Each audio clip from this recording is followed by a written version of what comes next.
Uh, Good afternoon, everyone. Thank you, IIT Mandi, for giving this opportunity to Sunboss to demonstrate our product. And thank you, everyone, for staying back and going through our demo. So, I am Suket Amin. I am co-founder of Sunboss Innovations, and we have Deep Parmar with me. He is also the co-founder and the CTO. So basically, we started developing this wearable device for blind and visually impaired through an incident. And we realized that in India, right, no one's interested in building social tech for blind, basically. The whole point is that they don't have the paying capacity. But we took on this risk and we started building a low-cost product that basically going to help blind and visually impaired to have a better life. That's the whole goal of the product. So the intention is to basically translate the visual information into an audio for the blind so that they know what is around them, that can help them build confidence, they can have access to things, and independence is what we are trying to give for the blind. And what we've built is a small device that is attached to any spectacles. It has a camera that is connected to your Android phone, which runs our application.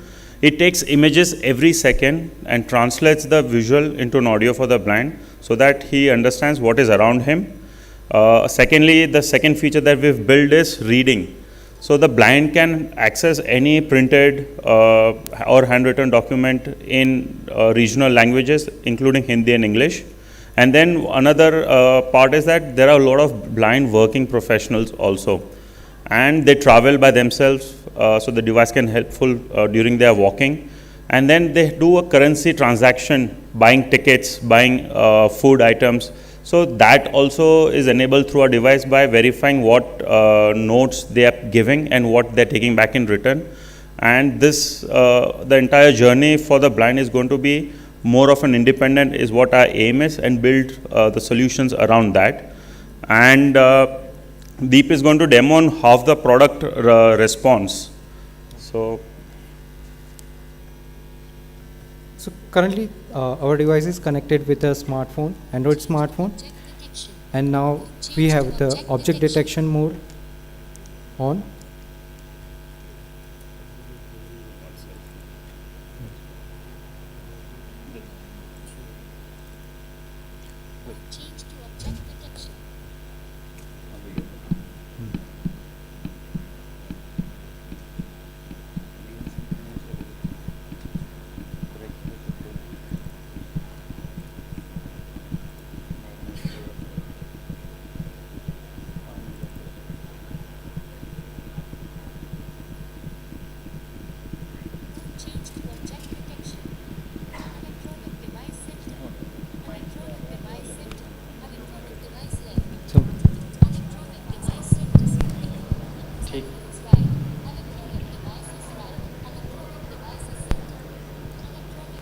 Park.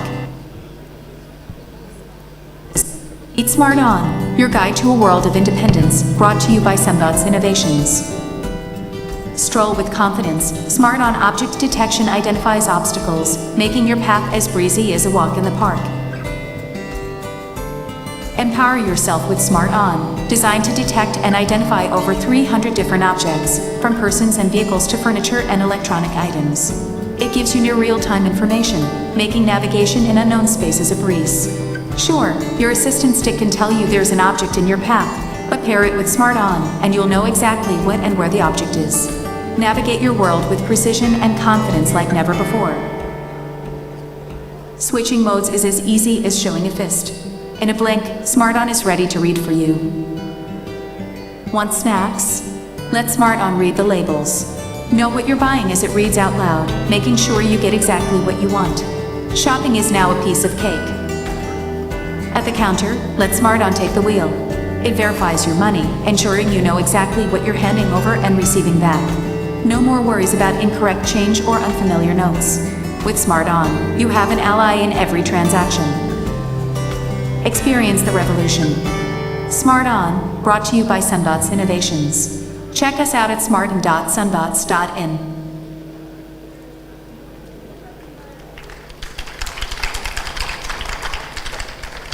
Thank you. Let me give you a live demonstration of this product. See? Okay, currently the object detection is on, and you can see. Camera center. Furniture left. Person left. Electronic device center. Furniture center. Now Glove left. it's a object detection mode. It will tell you that what object on which side. Okay. Now let's Change the text. 5, 4, 3, 2. Camera enabled. Smart wearable. Device that translates the visual world into audio form by providing actionable intelligence using artificial intelligence. So it will read aloud all the printed documents in front of us. It also detects and verify the currency of an Indian currency. Yeah.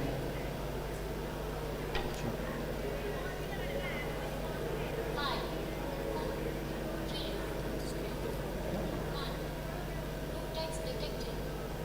Like,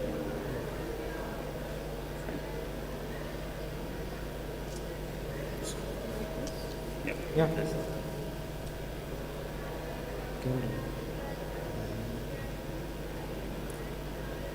Five, four, three, two, one.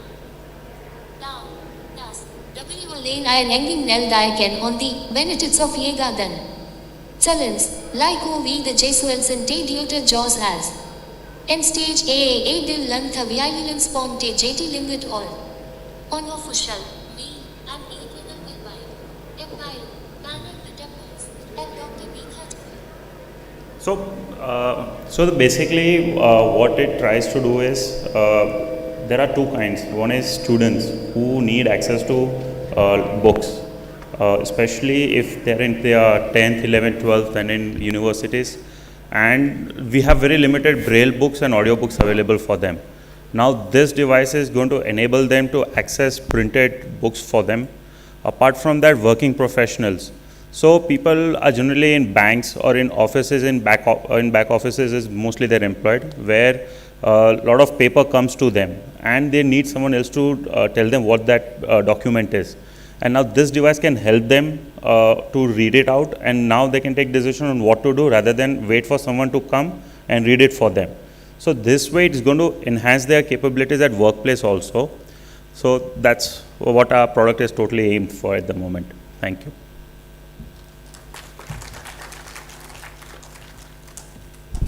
Thank you, Team Sunbot Technologies. I would now like to invite Team Wellnesses to demonstrate the Yogify Smart Mat, a device-led technology.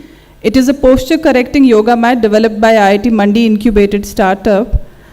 I would like to invite Sushmita Natraj and Mr. Sankar.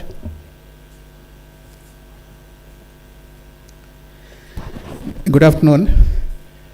Our product is Smart Yoga Mat.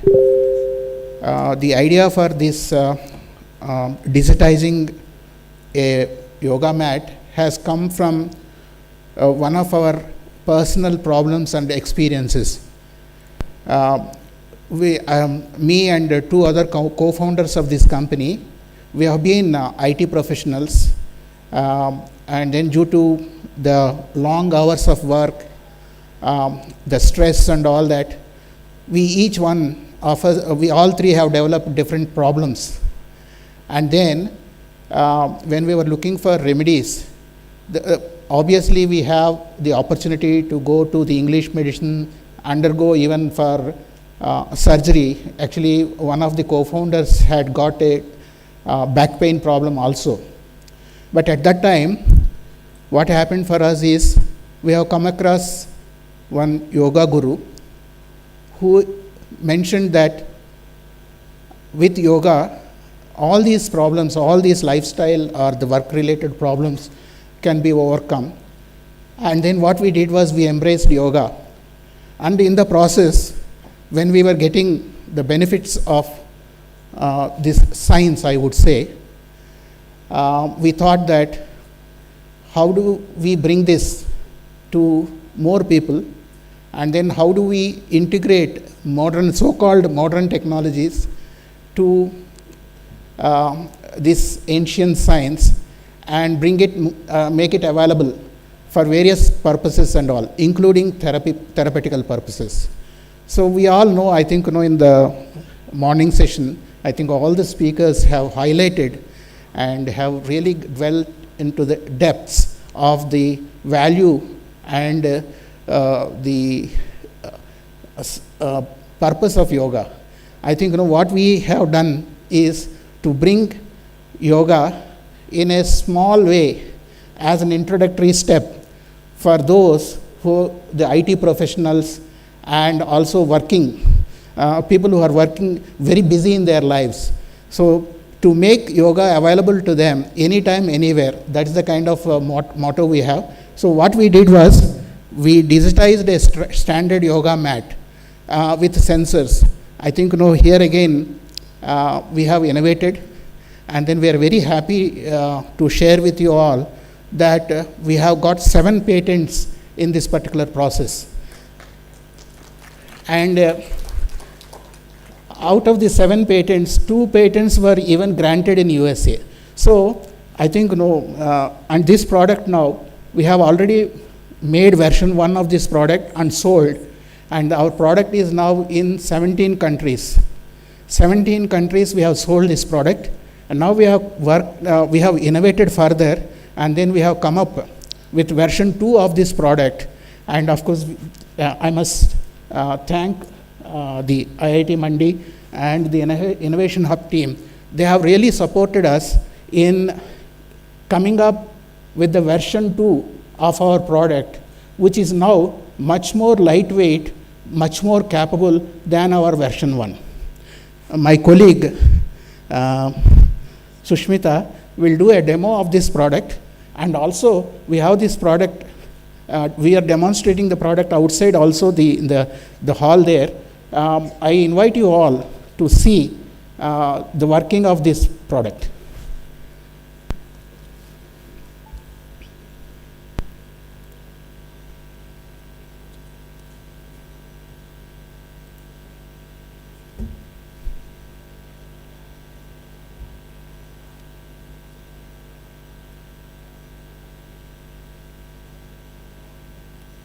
So this product has got accompanying applications.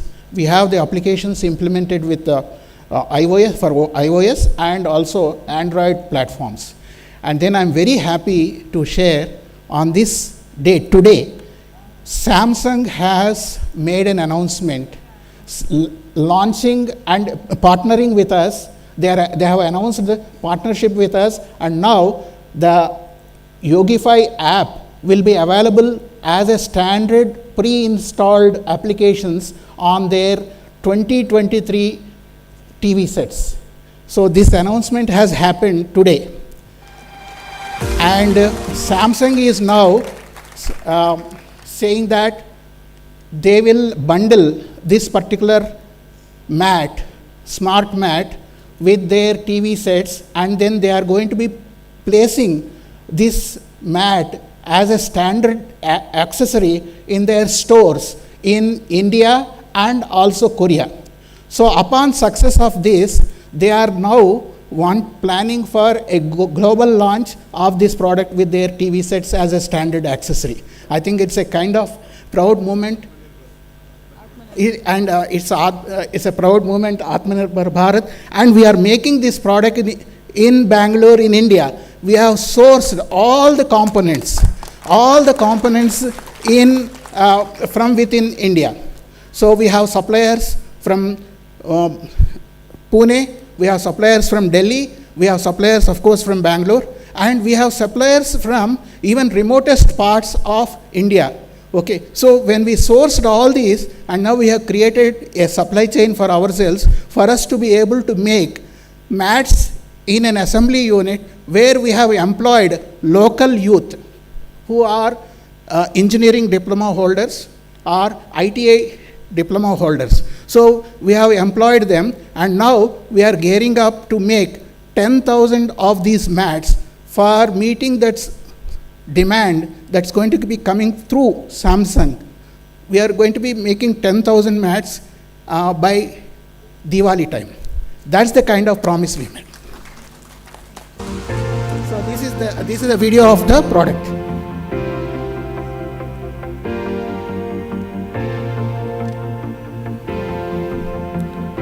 we have maintained the touch and feel of a standard yoga mat and flexibility of a standard yoga mat.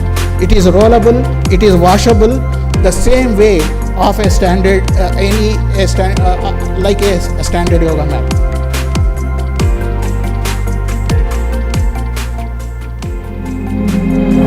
Welcome to Yogify. 8-limb pose. Exhale. Move the knees, chest and chin down, keeping the elbows close to your body and hips up. Bringing your awareness to the chest and lower back as they open up. Fantastic.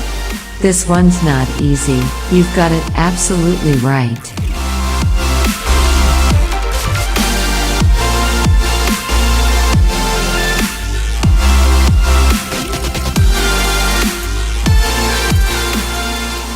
Exhale, bring your arms and upper body forward. Place your hand next to your feet, round your spine, and touch your forehead to the knees.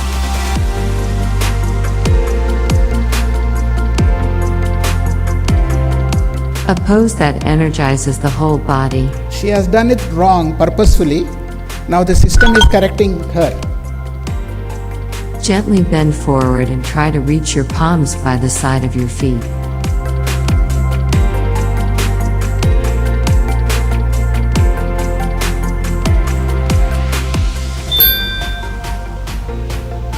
Nice work, you're really getting things flowing. Keep your knees slightly separated and bring your upper body forward now. Place your forehead on the mat, stretch your arms forward and take some deep breaths. We have digitized and sequentialized all Enjoy the the standard benefits of increased yoga blood flow to the brain. programs, including the Surya Namaskara program.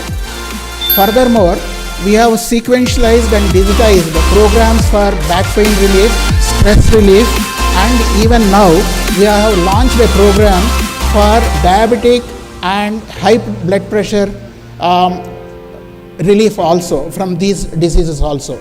So these are all, unfortunately, while we have given yoga to the world, we are also now in India, we have become unfortunately a diabetic capital of the world. So yoga has got sequences and programs that would give relief and also address the diabetic problem. So what we did is we have sequentialized, and we have, with this mat at home at your convenience, if somebody is having a diabetic problem, I think going through the yoga sequence and the 21-day program, the diabetic problem can be controlled. We are not saying that it is going to be cured purely, completely, but the thing is getting it under control is possible with this kind of, with this mat. That's what we are claiming. Thank you, Shankar. What a beautiful blend of yoga and technology. And finally, we will have the technology demonstration of a startup called Newverse. It is a market-leading application in health tech for body vitals using photoplethysmography, PPG. It is an experience-led technology. I would like to invite Mr. Mukesh Mahatre to demonstrate the same. Thank you. Thank you, Olga. Good afternoon, everybody. Good afternoon, all. So my name is Mukesh Mahatre, and I am the founder and CEO of Newverse Health Solutions Private Limited. We are very grateful to iHub and IIT Mandi for giving us the opportunity, to be here and develop our technologies further. So to set the context, I would like to play the video first.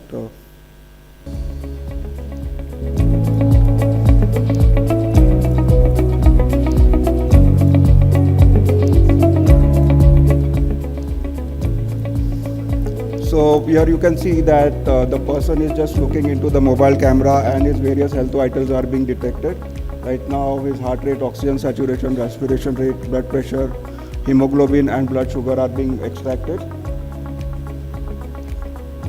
It takes about a minute to generate the report.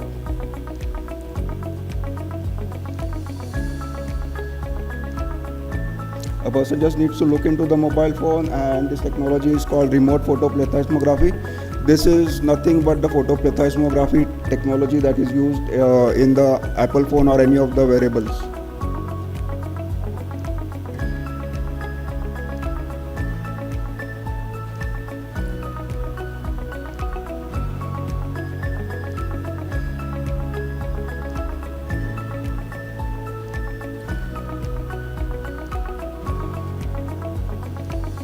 This operates completely on the mobile phone. It is edge processing, and there is extreme data privacy and security. These are the various use cases that we are dealing with right now: telemedicine, corporate wellness, insurance, remote patient monitoring as well. This is the team that we are working with.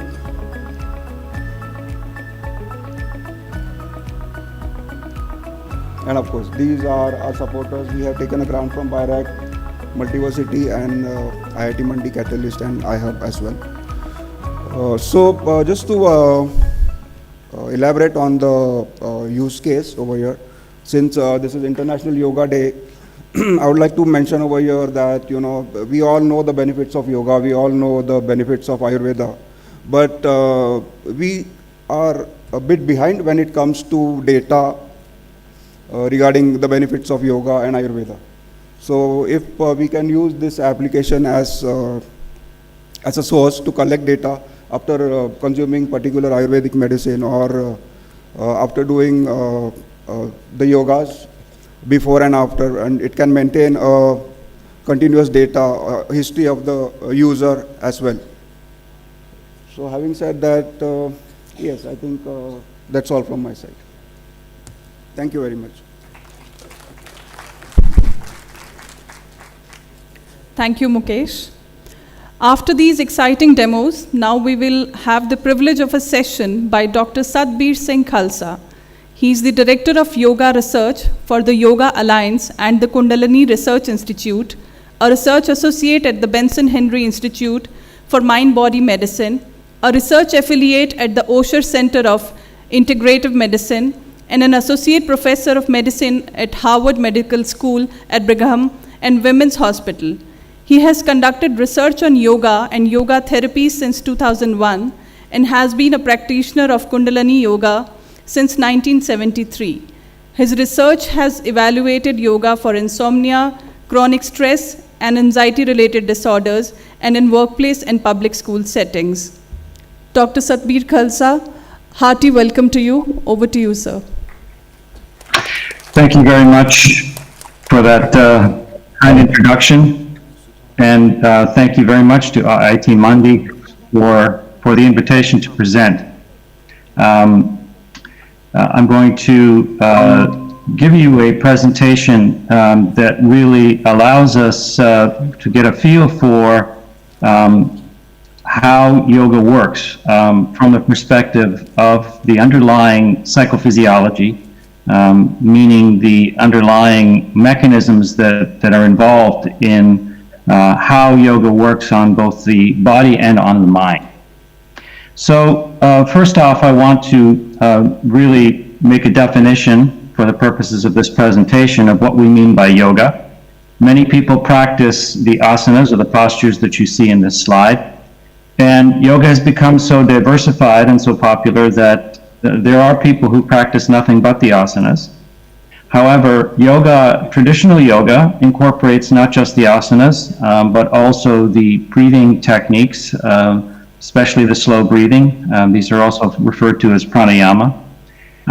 It also includes deep relaxation. Many people will practice typically at the end of a yoga class, the shavasana, the deep progressive relaxation, and the meditative practices within yoga, the concentrative meditation, mindfulness meditation, which are a very important part of traditional yoga practice. In fact, those of us who are scholars and academics can make a strong argument that the most important component of yoga practice is the meditative component, and that the physical practices are there to support this meditative component of yoga practice. Yoga has become very popular. In the United States, we have a federal government survey that has reported on the use of yoga by adults in the United States. And you can see from this graph that in 2017, this amounts to 14.3% of the population.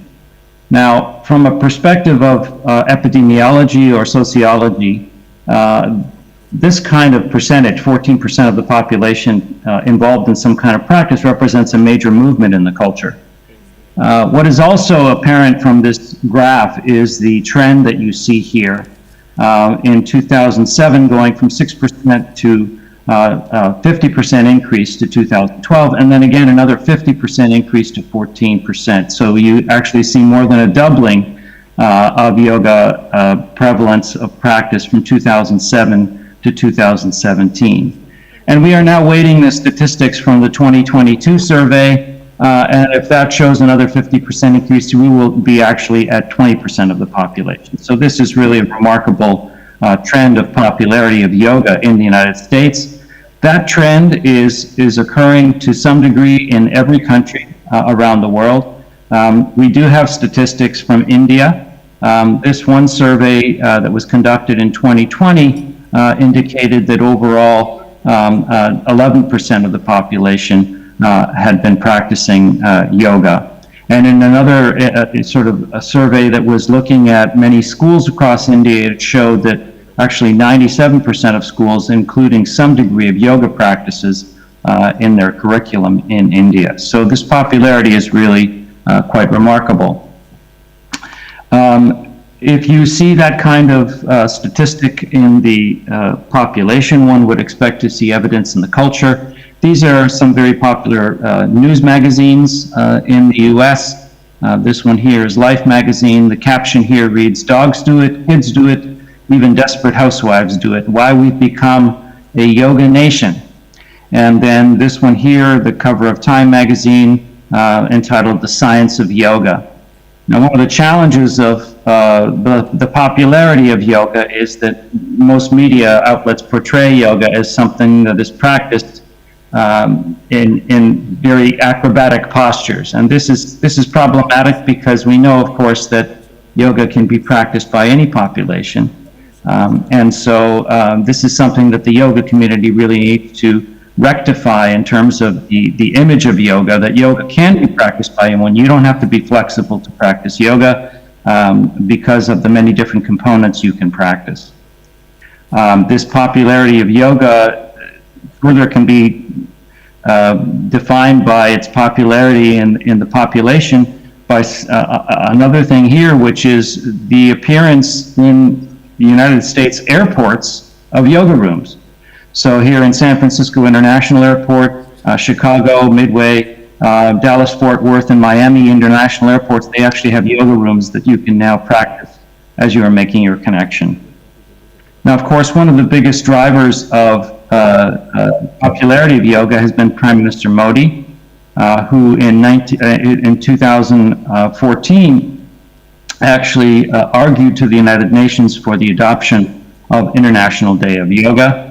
And so here is Prime Minister Modi in 2015, the first celebration of International Day of Yoga in New Delhi. And you can see from this photograph that India Gate is behind him. And of course, he has brought some friends to practice with him. This was, I think, 50,000 practitioners celebrating International Day of Yoga in 2015. And the Indian government has promoted the practice of International Day of Yoga internationally through its consulates in many different countries around the world. But looking at some of the celebrations in India, this is International Day of Yoga celebration in 2016. Of course, this is one of India's aircraft carriers on which the aircraft personnel are, or the Navy personnel are celebrating this practice of yoga. This is Bengaluru, large celebration and practice of yoga. And this is New Delhi in 2018, before the pandemic. We also see this, appearing, of course, in Indian culture everywhere. This was taken in New Delhi Airport with a large display. As you're coming into customs, yoga in the park is rejuvenating when the air is cleaner. And yoga has appearing now actually in advertising for many products. This occurred in the United States a few years ago. McDonald's, an international company, was marketing a fruit and yogurt cup with a very clear image of yoga practice on it.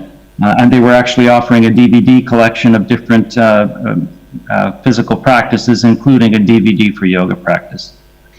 And again, in India, we see marketing using yoga images. This was, of course, offering, residences, premium homes, comfortable lifestyle. And then, of course, here is Shanti Guaranteed, another example of marketing with the yoga image. This here image is from Newsweek magazine a number of years ago. This caption reads, "I do yoga in my suite." This was from Homewood Suites, a version of the Hilton Hotels. Doctor's orders.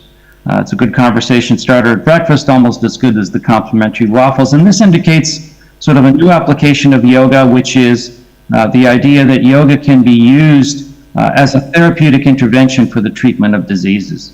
And this became popular and was first introduced really in India in the 1920s, about 100 years ago. And it became very popular in India. There were yoga clinics, yoga hospitals. People could go to these centers and get yoga practice recommendations for their disorders. 1963, the Indian government commissioned this book, Yogic Therapy, by one of the leaders in the field of yoga practice, Swami Kaivalyananda, who began the Kaivalyadhamma Yoga Institute in Lonavala, outside of Mumbai. And that whole aspect of yoga as a therapy has continued to become popular. It came to the West just like yoga came to the West, and now we have many books on yoga therapy, including this one here called Yoga as Medicine. There are now books on yoga for a variety of different disorders. You can get books on yoga for insomnia, for diabetes, for hypertension, etc. We now have a number of associations around the world that are dedicated to the promotion of yoga as a therapeutic intervention. I think the largest one is the International Association of Yoga Therapists, based here in the United States. The organization accredits yoga therapy schools, certifies yoga therapists. It has a trade journal, Yoga Therapy Today. It has an annual meeting. It has a peer-reviewed biomedical journal called the International Journal of Yoga Therapy, on which I serve as the editor-in-chief, and also coordinates an annual symposium on yoga research that has been going on now for 13 years. This cartoon reads, "How is it we're the most successful species on the planet, yet we need to pay people to remind us to breathe and drink water?" So I now want to turn our attention to the research on the psychophysiology of yoga. How does yoga work on the mind and on the body? And this is a very strong and growing area of research.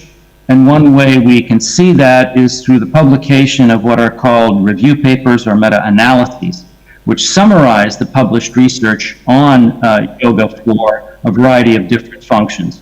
So here we have a paper published in 2022, How Does Yoga Practice in Theory Yield Psychological Benefits? This paper here on the known effects of yoga on the brain in relation to motor performance, body awareness, and pain. This one here on how does yoga reduce stress. This paper on yoga and immune system functioning. A paper on neurophysiological and neurocognitive mechanisms, stress again, and self-regulatory mechanisms of yoga for psychological health. We've also summarized this research on the psychophysiology of yoga in our medical textbook that we published in 2016 called The Principles and Practice of Yoga in Healthcare. And this is an edited medical textbook with 60 contributors of yoga researchers internationally. And in chapter 4, we summarize the research on the psychophysiology of yoga. So I want to take you back historically a little bit in some of the early research that was done on yoga. And some of the early research was done on yoga masters, on advanced yoga teachers, to try and demonstrate what's happening with them psychophysiologically. And perhaps the most comprehensive study of this kind was done in the 1950s by this team of researchers who traveled around India for an entire year, hunting down and finding these yoga masters and wiring them up with the psychophysiological recording equipment you see here. And they concluded from this extensive study that physiologically, yogic meditation represents deep relaxation of the autonomic nervous system. And there are two important points to make out of this conclusion. Number one is that the autonomic nervous system was believed to be automatic. In other words, that you had no regulation and possibility to control this system. And this introduces a central construct in the field of yoga and certainly of mind-body medicine as a whole, and that is the idea of the self-regulation of internal state. Through these practices, over time, one obtains the ability to self-regulate internal state, both psychological and physiological. That allows individuals to have some self-regulation. Now, this is important because in modern medicine, this idea of self-regulation is largely absent. In modern medicine, the practitioners or the surgeons or the pharmaceutical prescribers do something to you. Whereas in yoga, we have this possibility of making those changes internally through self-regulation. Another important characteristic within this conclusion here is that the autonomic nervous system is one of the systems that mediates the stress and emotion response. And another system that we know does this is the hypothalamic pituitary adrenal axis, whose output is the stress hormone cortisol. And so what the evidence is showing also is that these training practices in yoga allow us to self-regulate the stress and emotion response systems in the body. Now, turning our attention to individual components of yoga practice, many studies have been done looking just at the asanas themselves. Now, these asanas are very different than Western aerobic type exercises.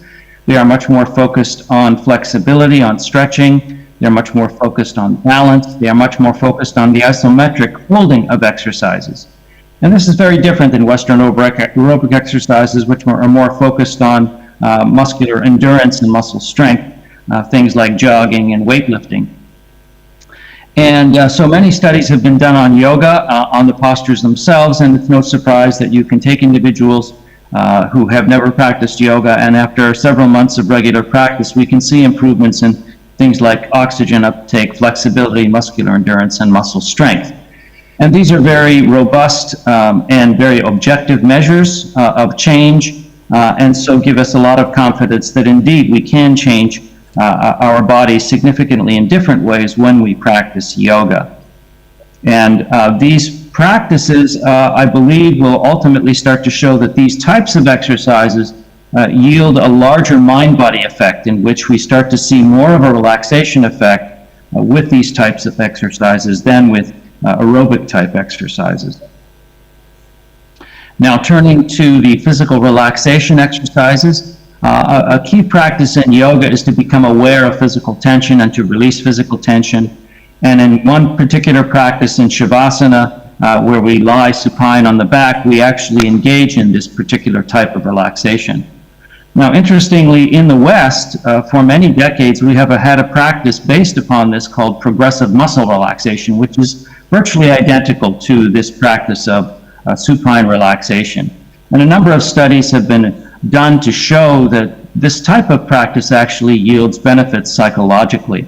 So in this one example of this study that was done in 2005, this randomized controlled trial showed that those practicing progressive relaxation were able to reduce their scores of perceived stress, whereas the controls that did not practice had little change.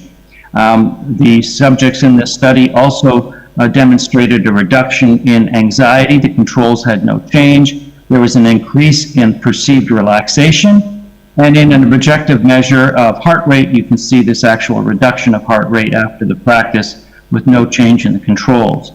What they also looked at was the salivary measure of the stress hormone cortisol. And you can see a reduction in salivary cortisol over the course of the progressive relaxation practice.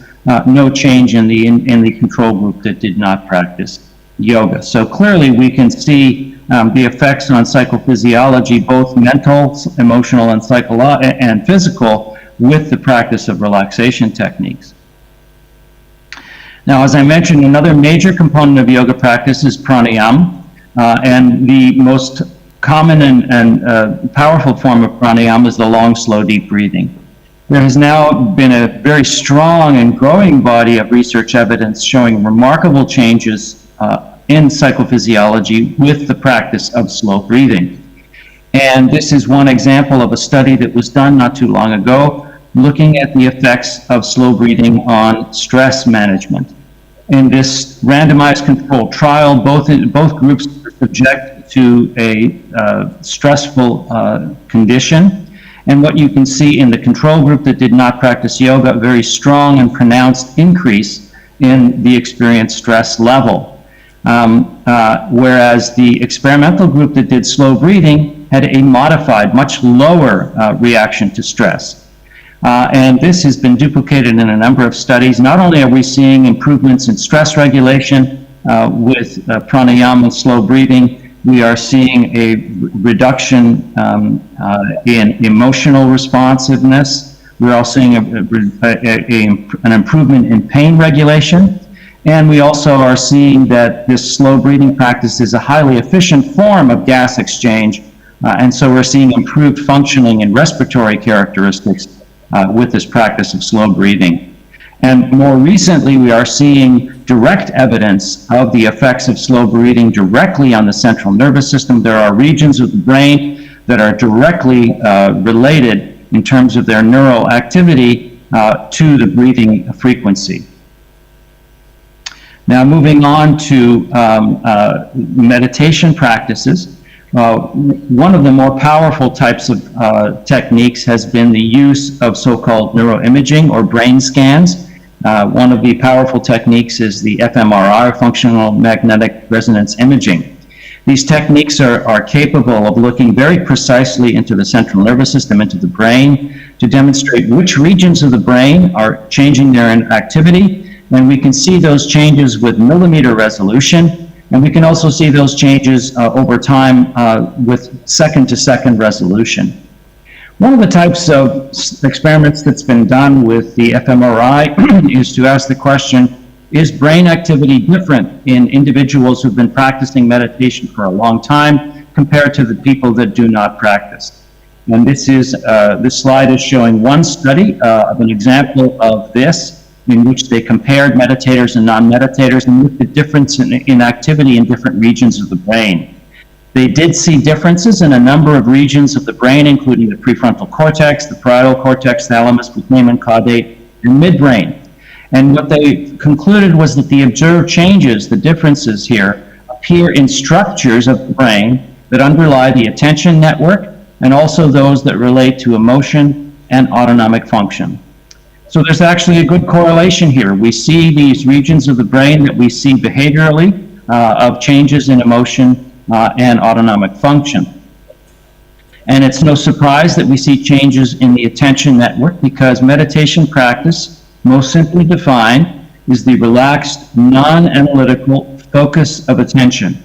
And when you practice meditation, you are engaging the attention networks. And as you do that over time, the attention networks change in their functionality.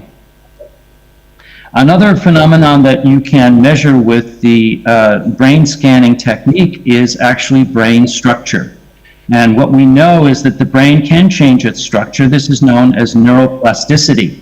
The brain can change its structure with any kind of activity over time, and it's no surprise that we can see changes in brain structure with yoga practice over time. So this slide shows a study that was conducted at our National Institutes of Health in the United States, and they compared long-term yoga practitioners with non-practitioners. And what they were looking at was the ability to tolerate cold pain. And what you can see in this graph on the left-hand side is cold pain tolerance. And what you can see, the black dots are the long-term yoga practitioners, and they seem to be clustered at the higher end of cold pain tolerance, whereas the naive non-yoga practitioners are clustered at lower levels of cold pain tolerance. The other thing they plotted on this graph was the gray matter volume of the region of the brain in the insula that is responsible for pain regulation. And what you can see is that on average, the non-practitioners are clustered at a lower volume of gray matter, whereas the long-term practitioners actually, their insula structure is larger in volume.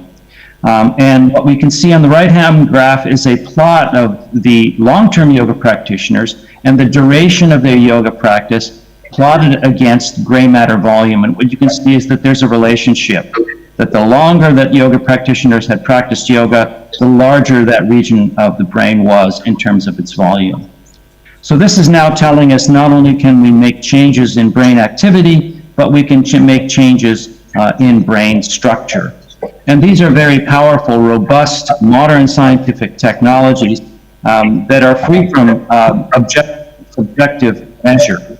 So this tells us that these changes are very clear, very robust, and they are clinically significant changes.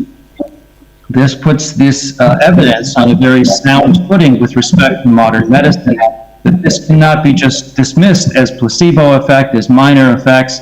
These are major changes in brain functioning. Now, the practice of meditation, as I've said, is involving the relaxed, non-analytical focus of attention. And when we do this, of course, what we experience is intrusions of mind wandering. And the goal in meditative practice is to notice this mind wandering and then reorient and bring your attention back to the focus of attention. And in yoga, we often practice concentrative or single point focus meditation, in which we focus on the breath, or we focus on a mantra, or we focus on an image of some kind. And so this happens to everyone that meditates, regardless of their expertise in meditation. And so meditation actually is really a cycle. It is the cycle between successful holding of focus and the inadvertent intrusion of mind wandering. So really, if we want to understand meditation thoroughly, we need to understand not just the focus phase of meditation, but also the mind wandering phase of meditation. And this was done in a study that was conducted by a Harvard research team and published some 13 years ago in our premier biomedical journal, Science. And what they found in this study of mind wandering in the general population was that people's minds wandered frequently, regardless of what they were doing. And of course, this is common knowledge. We all know that when we are waiting, standing at the bus, or sitting in the doctor's office, our minds are wandering. The interesting finding in this study was that people were less happy when their minds were wandering than when they were not wandering, suggesting that the ability to think about what is not happening, in other words, mind wandering, is a cognitive achievement that comes at an emotional cost. So what is interesting here is that excessive mind wandering seems to be associated with some degree of stress and mood disturbance. And the reason for this is really in the content of mind wandering. When our minds are wandering, we are often thinking about our key survival issues. Now, these may be minor issues, but every time you have a survival thought, will I make it to work on time? Will I be able to catch the bus? Will I be able to pay my rent this month? Will I be able to send my son to university? These are all survival-related thoughts which really dominate most of our mind wandering. Now, of course, every time you have one of these thoughts, there's a minor stress response that occurs in the central nervous system, the autonomic nervous system. And as you do this consistently, 24 hours a day, 7 days a week, 365 days of the year, ultimately you start to develop chronic stress. This leads to the development of a mood disturbance. So how does meditation fit into this? Well, as you focus your attention, mind wandering stops, because the attention networks can only really engage in one activity at a time. So for at least for the amount of cumulative time that you have spent focusing your attention, you are free from this mind wandering. And that is somewhat of a relief, because it is more peaceful than this consistent content of survival thoughts. However, what is more important here is what occurs with regular practice over time. As you consistently engage in meditation practice, typically over weeks and months of regular practice, you start to develop a self-regulation of your own thought processes. And this leads to a realization that you are not your thoughts. And this realization is referred to as metacognition. And metacognition is a very powerful construct. It is the central construct that underlies the most powerful form of psychotherapy today, which is cognitive behavioral therapy. This ability to self-regulate your own thought processes means that you now have a changed relationship to your thought processes. You reduce your stress reactivity, your emotional reactivity. And that leads to this overall self-efficacy with respect to your thought processes. Now, we can actually see this cycle of focus and mind wandering in the scanner itself. So this was a study that was done with meditators in the scanner, and the researchers were able to now show which regions of the brain are involved when individuals are actively focusing their attention successfully in meditation, and when their mind was inadvertently into the mind-wandering phase. And what we see is that during the focus phase of meditation, what's being activated is the dorsolateral prefrontal cortex. This is in the frontal regions of the brain and the executive regions of the brain where the attention networks are. However, when the mind shifted into mind-wandering, it's an entirely different pattern of brain activation. You see a diffuse collection of brain regions that are being activated. It's very different than the dorsolateral prefrontal cortex. And this is a network of brain regions that has now been referred to as the default mode network. And so we are starting to understand from a neurophysiological perspective how meditation is working in the central nervous system. We're starting to see the connections that are the different networks that are being activated during meditation. So for example, we know now that the dorsolateral prefrontal cortex has inhibitory connections with the limbic system, which is the region of the brain which is manifesting the stress and emotion response. We know that over time, in fact, there are studies showing that there are neuroplastic changes in the limbic system. That the amygdala within the limbic system actually is smaller in people who meditate over the longer term because they become less stressed and emotionally reactive. And so we're starting to really see how meditation works in the central nervous system through the functioning and structural changes of our neural activity. Now, one of the things I've been mentioning now consistently over time is the efficacy of yoga for stress management. And this is one of the premier effects of yoga that people experience when they begin a yoga practice. And virtually every study that has been done with yoga that has measured stress outcomes has shown positive benefit in this. This is a review paper summarizing the effects of yoga among healthy adults, reviewing the literature, the research papers that have been published. And they concluded in this review in 2020 that this review revealed that most types of yoga have positive effects on stress reduction in healthy populations.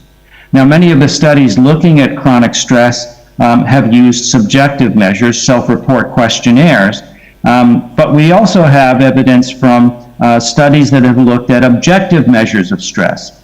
This includes measures of things like the stress hormone cortisol, systolic blood pressure, resting heart rate variability, blood glucose, cholesterol, and even blood lipids. And this is indicating that these yoga practices result in improved regulation of the sympathetic nervous system and the hypothalamic pituitary adrenal system, the two different components of stress reactivity in the body. Now, we can see this in examples of research, and this is research from my laboratory that was conducted on education professionals, mostly teachers. This was a randomized controlled trial. Both groups, one group practiced yoga, the other did not. And what we see is by the end of the 6-week intervention here that the yoga group has achieved a reduction in perceived stress, which is maintained at the 2-month long-term follow-up after the intervention is over. The control group did not have that kind of a pattern. And we see in resilience to stress that by the long-term follow-up that the resilience is starting to improve in the yoga group, but was unchanged in the control group that did not practice yoga. We actually also did a single group study in Harvard physicians in a Harvard research hospital and showed that after 6 weeks of yoga practice, we were able to also show reductions in perceived stress that were maintained 2 months after the end of the intervention, and also increases in resilience that were maintained at the long-term follow-up. Another phenomenon that we're seeing is that with practice over time, individuals who practice yoga are starting to see increases in mind-body awareness. This has also now been known very popularly as mindfulness, the ability to be aware of internal and external changes in your environment. Individuals who practice yoga over time become much more aware, much more sensitive, much more conscious of changes that are occurring both within and without themselves. This is possible to measure in modern psychophysiology. We now have questionnaires that are able to measure mindfulness through self-report. And this is a study that was done in Germany, a survey study of long-term yoga practitioners. They subdivided these yoga practitioners into whether they were practicing at a marginal level, moderately, or at a high level. And what you can see is really a dose-response curve. The individuals practicing yoga more intensively had higher scores of mindfulness. But we can also see this change over the short term. This is that same study I showed you with the education professionals, the teachers who are in a stressful profession, and you can see the increases in scores of mindfulness, statistically significant increases that were maintained at the long-term follow-up, whereas the controls in that study had no change. And we can also see this in the study with the Harvard physicians showing this increase in mindfulness after just 6 weeks of practice that was maintained at the long-term follow-up. Now, yoga historically has been known as a contemplative practice, and the claim is that individuals achieve contemplative states of consciousness. And we can see this trend. Over the short term, practice of yoga over a course of minutes, or certainly over a yoga class, we see this psychophysiological arousal reduction, this improvement in physical and mental well-being, and this has been characterized as the relaxation response, which is the opposite of the fight or flight or stress response. Now, as individuals practice yoga regularly over weeks and months, we see changes in skills and states within the body. This is this improvement in mind-body awareness or mindfulness, this improvement in stress regulation, in resilience and tolerance to stress, and overall self-regulation of internal state. But many individuals who practice yoga now more intensively over a longer term, and typically over months and years of practice, many people report a psychological and philosophical transformation. People will say things like, yoga changed my life. And this is referring to a much deeper, much more profound internal change of life perspective, change in life meaning and purpose, which is really sort of akin to this experience of pure spirituality. And we can measure this through self-report questionnaires. This is a study, that same study done in Germany with long-term yoga practitioners. They had a questionnaire that measured spiritual well-being. And what you can see is this same dose-response curve, that the higher level yoga practitioners are experiencing higher scores of spiritual well-being. And spiritual well-being is often associated with positive psychological states. And in this questionnaire, they also measured the constructs of hope, connectedness, and experiences of sense and meaning. And once again, you see that the higher level practitioners are experiencing higher levels of this construct of positive psychological states. We've also seen this in our own research. In a study with young adult professional musicians, we saw that after 6 weeks of yoga, we could make clearly increases in this experience of the flow state, which is this unitive state of consciousness that occurs when people are deeply immersed in their practice. And in a subscale of that experience, this autotelic experience, that unitive state of consciousness, we can also see increases in that group that occurred after just 6 weeks of yoga practice. And so we believe these changes in this sort of spiritual state of consciousness are occurring because of these deep, profound, unitive states of consciousness, which may be very brief, but are very profound and very different than ordinary waking states of consciousness. So this slide now presents a logic model which really summarizes everything that I have summarized so far in the psychophysiology of yoga. As I've mentioned, yoga, we're talking about as our definition, is not just the postures, but also the pranayama, the deep relaxation, and the meditative components of yoga practice. And what we know is that each one of these practices by itself or together in some combination in yoga increases physical functioning in a box that I'm referring to here as fitness. This is measured by things like flexibility, strength, coordination, balance, respiratory function, which leads to, through the mind-body connection, and overall self-efficacy. We know that each one of these practices by itself or together in some combination for yoga leads to this improvement in self-regulation of internal state, most notably stress and emotion regulation, which over time leads to the skills of resilience and tolerance to stress, emotional equanimity, which leads to an overall psychological self-efficacy. We also know that it's primarily through the meditative component in which we engage the attention networks of the brain that over time we lead to improvements in mind-body awareness. We become more sensitive, we become more mindful. This is through the engagement of the attention networks, which improves attention and therefore cognitive performance, concentration, and with regular practice over time leads to this state of metacognition, the realization that we are not our thoughts, that we have the ability to regulate our own thought processes. And then finally, in the last box, also in the meditative practices, we see these inductions of these unitive states, this sense of a deep immersion, senses of transcendence flow, which leads people over time to this transformation and a change in life meaning and purpose in a box that I'm referring to as spirituality. And so one thing you can see from this model is that we are seeing changes from multiple levels, from the gross level of physical and mental health to the deepest experiences that humans can have. From the research perspective, this research on the physical functioning is very robust. It's objective measures, and a lot of research has really demonstrated this.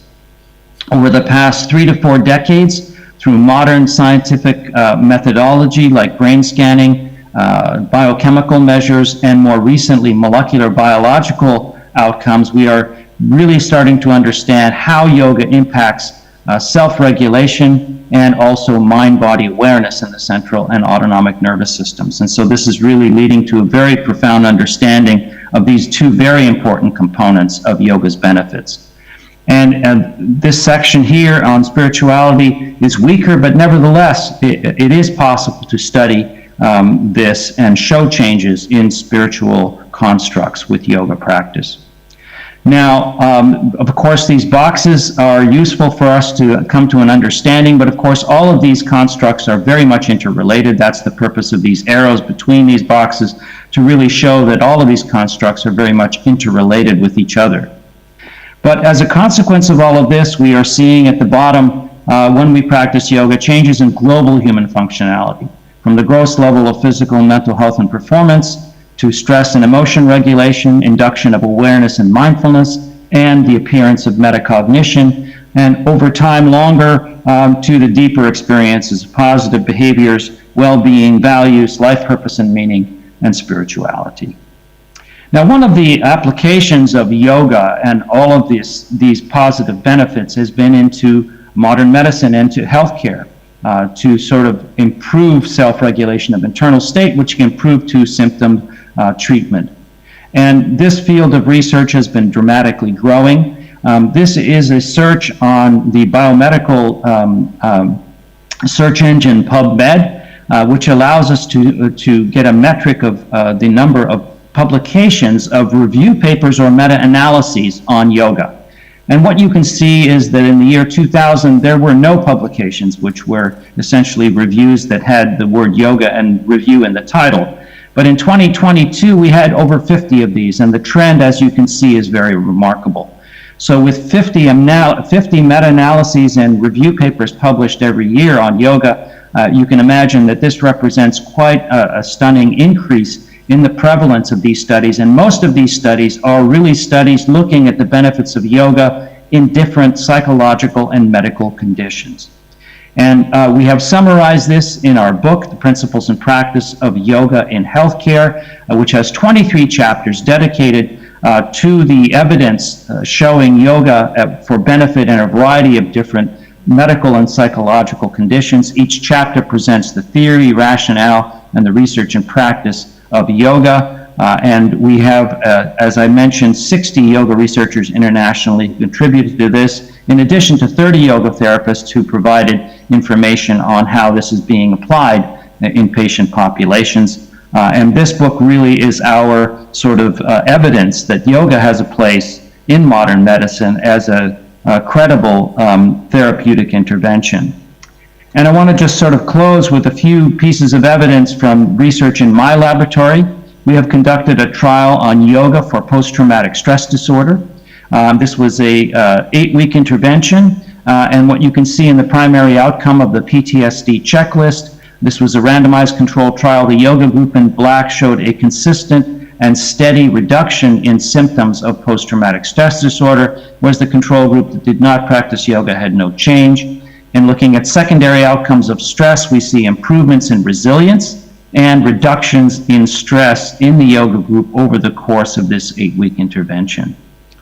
My laboratory has also conducted studies on chronic insomnia, and in this recently published randomized controlled trial, this was an 8-week intervention of a daily practice of yoga for patients with chronic insomnia. We compared this with an active control group. This is a sleep hygiene control group in the green.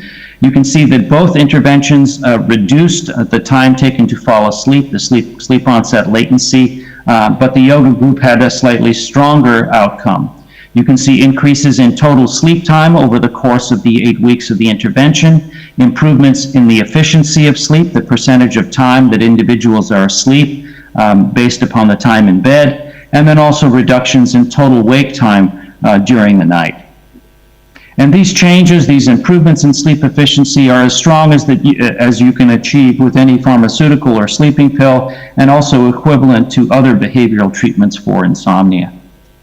And finally, perhaps the strongest study my laboratory has been involved in is into a large, very well-conducted randomized controlled trial comparing yoga versus cognitive behavioral therapy versus a stress education control condition for the treatment of generalized anxiety disorder. And this study, as I say, was very rigorously conducted. And what you can see here is that the CBT, which has been refined and used as the gold standard of treatment for generalized anxiety disorder over the past 4 decades, had the strongest increase in resolution of the disorder. But the yoga intervention, which we use, the Kundalini Yoga treatment here, actually was second to that, and actually had a very robust improvement in generalized anxiety disorder. This is actually the first ever study of a rigorous evaluation of a yoga intervention for GAD, and so we're very pleased with this very strong outcome that yoga showed, and of course it patient control condition. And we were very fortunate and grateful to have this published in a major biomedical journal, the Journal of the American Medical Association Psychiatry. So this field of research continues to grow. We continue to see strong advances in the evidence of yoga for a variety of different medical conditions, as well as the continuing basic research, which is adding to the evidence for yoga in terms of its effects on psychophysiology. So I am acknowledging here our National Institutes of Health and National Center for Complementary and Integrative Health, which funded our $4.5 million study on yoga for generalized anxiety disorder. I also work with the International Association of Yoga Therapists as the editor-in-chief of the International Journal of Yoga Therapy and the coordinator of the Symposium on Yoga Research. And we are coming up to the 13th iteration of the annual Symposium on Yoga Research, taking place this coming October at the Kripalu Center for Yoga and Health in Western Massachusetts. I also work as the director of research for the Kundalini Research Institute, supports the style of yoga that I practice. I also work with the Yoga Alliance. My role there is to promote research literacy, to share with yoga teachers and practitioners the science of yoga, and this is manifested through professionally conducted videos, through recorded webinars, and then also through citations which are on the website that are accessible so that individuals can access the published research and the review papers on yoga. And so I'm going to close with an image that's important to me. This is a marble. This is a semi-precious stone embedded in the marble in the walls of the Golden Temple, the Harimandir Sahib in Amritsar in India. So I thank you for your attention, and I'm happy to take any questions if there is time. Thank you, Dr. Satbir Khalsa, for a wonderful session.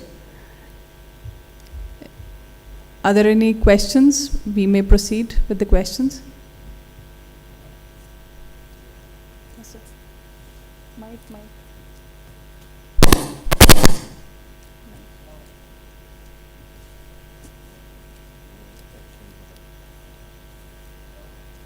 Yes, sir, he's coming, sir. Hello. Yeah. Professor Khalsa is a very interesting presentation.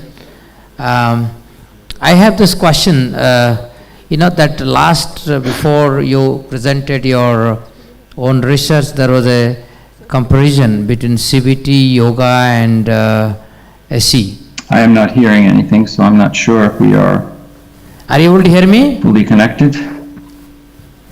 Are you able to hear me? Can you hear me, Dr. Khalsa? No.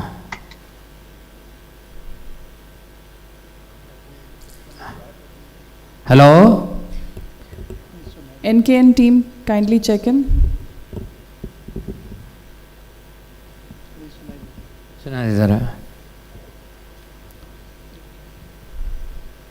Dr. Khalsa, am I audible to you? No, there is problem.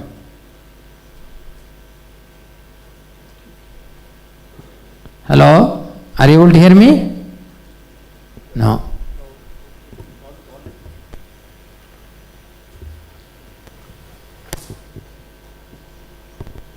Okay, I think we should see, I think, no, that's not good. I think Hello? there is a problem. You can thank him. Just thank you. He's on the line, sorry. You can ask specifically. I'm on speakerphone, yeah. Dr. Khalsa? Hello? Yes. Yeah, sorry, because some problem with the communication from here. I am speaking from the directly from the phone. I have two questions. The first is that you gave that graph of comparison between CBT, yoga, and SE. The CBT is performing very well compared to yoga. Can you give some mechanism or some kind of scientific justification why CBT is simply a guided audio, based on so how that works better than yoga? Do you have any scientific explanation for that? Well, CBT, cognitive behavioral therapy, has been established for 4 to 5 decades as the premier treatment for psychological conditions. Involves a very coordinated, practice of individuals in identifying thought processes, changing dysfunctional beliefs, and replacing dysfunctional thoughts with neutral thoughts. And it is a highly effective form of therapy. And so it is no surprise that it is more effective than yoga in this study, because as I said, this is the first ever trial of yoga as a therapy. Okay, my second question is, are you able to hear me now? Yes, I can hear you. Okay, this is not necessary. Okay, thank you. So my second question is, you see that the Indian tradition, particularly yoga and other processes, tells us about the connection between mind, body. That means there is a specific science of connection between mind and body. Basically what I am saying is that there is a much bigger laws of psychology which is not understood within the modern science. Do you have any take on it? How can we go forward to derive a holistic laws of psychology than the way it is existing as of now.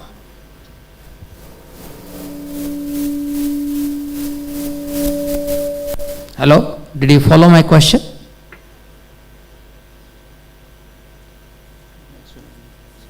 Uh-huh. Okay. That's fine.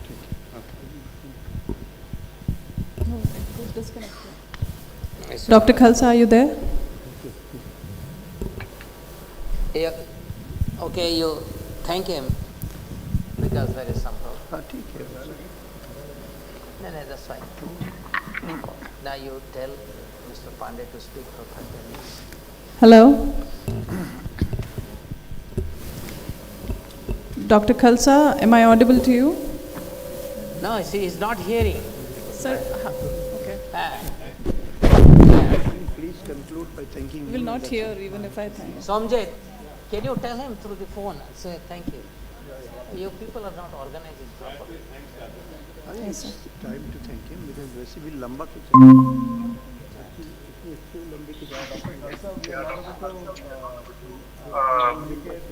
communicate because of the line problems. Okay. We thank you very much. There are a couple of questions. Maybe we'll send it to you on email. If at all we can have a follow-up session on that. Yeah. Okay. Two questions basically.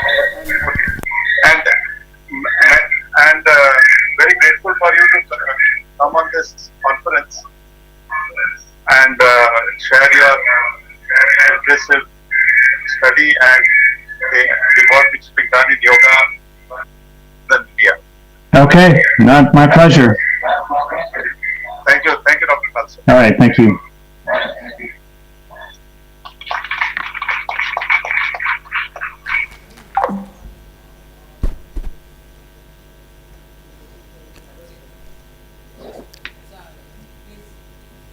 As we approach the conclusion of this enriching event, I would like to call upon Dr. Hitesh Shrimali, Dean of Students, IIT Mandi, on stage to deliver the vote of the... Okay. I'm really sorry. We have one eminent speaker, Mr. Rakesh Pandey. I would like to request him to come on stage and address the audience.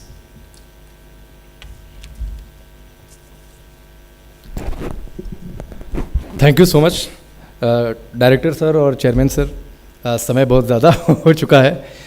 हाँ, लेकिन एक बात मैं ज़रूर कहना चाहूँगा कि ये अच्छा लग रहा है जो बेहरा सर की बातों में था, जो पॉलमी जी ने कही, दत्ता जी ने कही कि हम टेक्नोलॉजी की बातचीत करते हैं, हम साइंस की बातचीत करते हैं। तो आईआईटी जैसे इंस्टीट्यूशंस में अगर हम योगा की बात करते हैं, हम अपने अंदर देखने की बातचीत करते हैं, हम माइंड टेंशन फ्री कैसे रहे इसकी बातचीत करते हैं, तो ये देखकर अच्छा लगता है। और इतने लोगों ने बहुत कुछ बोल दिया है, वैसे भी हम लोगों को ज़्यादा लोग कहते हैं कि आप ज़्यादा बोलते हैं चैनलों पर, तो ये अच्छा लगा। बस मेरा एक अनुभव रहा, एक्सपीरियंस और एक्सपीरियंसर की बातचीत की बेहरा जी ने, तो मुझे ये अच्छा लगा कि कम से कम यहाँ पर आकर हम टेक्नोलॉजी से अलग हटकर कुछ अपने अंदर देखने की बातचीत कर रहे हैं, ताकि जो सुसाइडल टेंडेंसीज़ की बातचीत हो रही थी उससे हम कैसे अपने आप को दूर रख सकें। कर्म योग की बात कर रहे थे दत्ता जी, उससे हम कैसे अपने आप को इम्प्रूव कर सकें। और मुझे लगता है कि अगर हम डिस्ट्रैक्ट अपने आप को नहीं होने देते हैं तो हम सही पाथ पर रहेंगे, सक्सीड करेंगे और योग उसमें हमको बहुत ज़्यादा सहायक होगा। तो बस इतनी ही सी बात, मुझे लगता है सेशन खत्म करनी चाहिए। Thank you so much.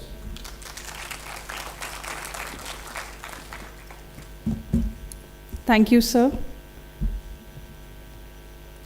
Dr. Hitesh Shrimali for delivering the vote of thanks. Thank you.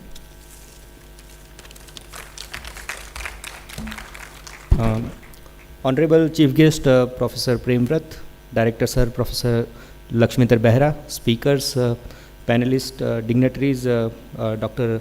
Richa Chopra, Dr. Satbir Khalsa, Ms. Palomi Mukherjee, Dr. Rajesh Sand, Dr. Subrakamal Datta, and Mr. Rakesh Pandey. I thank Director Sir for giving me an opportunity to express my gratitude on this special occasion. I stand here today to express my heartfelt thanks to all those who have made this event possible. I would like to start by thanking our Director Sir, who have given me supportive of our initiatives and encourage us to strive for excellence. I would like to thank all the speakers and panelists who have given truly motivating lectures.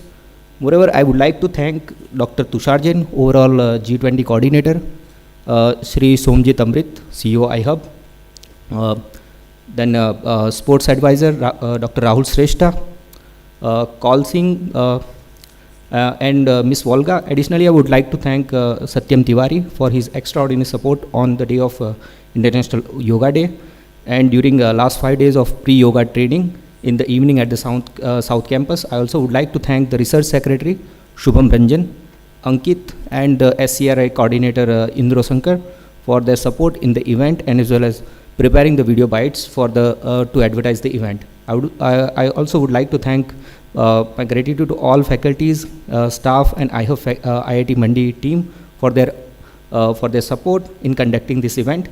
In my opinion, it is the largest yoga celebration till date in the history of this institute, and of course, as a part of G20 S20 as well. I would like to express my appreciation to our guests who have taken that time from their busy schedule to grace this occasion with their presence. Your presence has made this event even more special. For that, I also would like to thank school students who came for Prayas 2.0, and some of the intern students came from various parts of the country. On behalf of the IIT Mandi fraternity, I express my heartfelt thanks to our chief guest.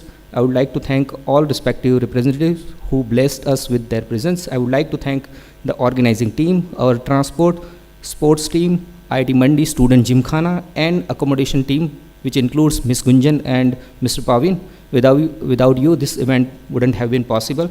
Thank you very much once again. In conclusion, I would like to say that this event would not have been possible without the support and the hard work of each and every one of you. On behalf of the management, I would like to express my sincere thanks to all of you. Thank you. Thank you, Dr. Trimali, and thank you to each one of you. And I hope that this International Yoga Day celebration, combined with G20 S20 meet, will inspire us to embrace the wisdom of yoga, cultivate holistic well-being, and create a positive impact in our lives and the world around us. Thank you once again, everyone. We can now proceed for the lunch. Thank you. And there are technology booth setups outside the auditorium. Once you finish your lunch, you may visit the booths and experience the technology.